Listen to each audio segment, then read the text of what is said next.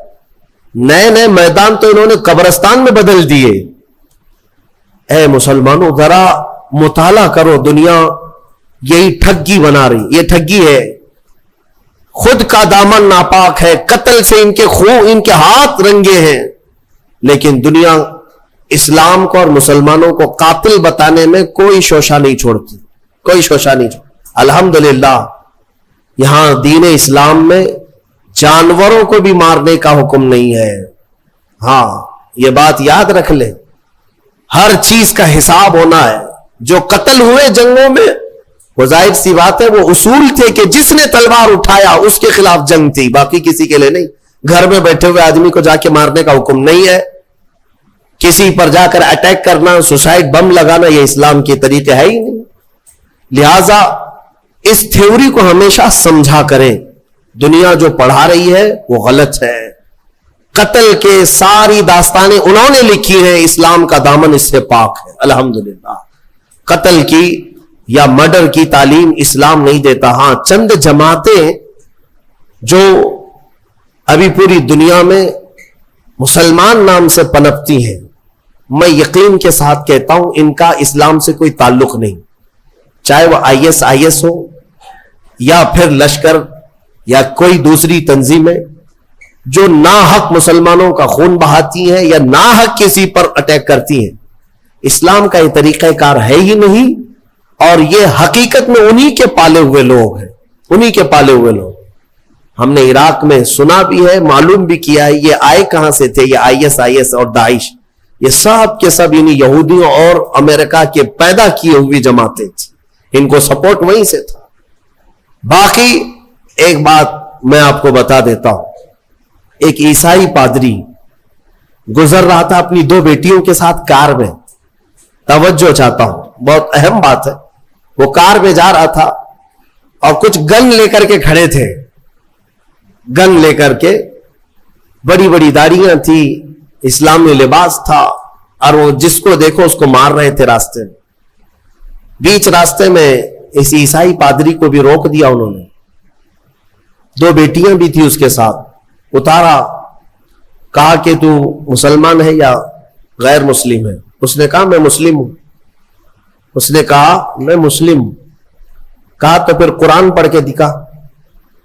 تو اس نے پڑھنا شروع کیا، بائبل پڑھا اس نے، عربی میں جو بائبل تھی وہ پڑھا۔ پڑھنے کے بعد انہوں نے کہا ٹھیک ہے جاؤ، تمہارا راستہ ٹھیک ہے، کلیئر ہے۔ وہ آگے چل پڑا۔ اس کی بیٹیاں پوچھنے لگی بابا آپ کو تو قرآن آتا نہیں، آپ تو بائبل پڑھے اس کے سامنے۔ اس عیسائی نے کہا بیٹا میرا یقین ہے قرآن کا پڑھا ہوا اگر ہوتا تو ایسا ظالم کبھی نہیں ہوتا، اس کو قرآن آتا ہی نہیں، مجھے یقین تھا، اور قرآن اگر آتا تو ایسا ظالم نہیں بنتا کہ راستے میں کھڑے ہو کر ناحق لوگوں کا قتل کر رہا ہوتا۔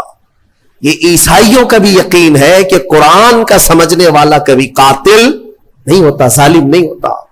اللہ تبارک و تعالیٰ اس ظلم کی دنیا سے ہمیں آزاد فرمائے۔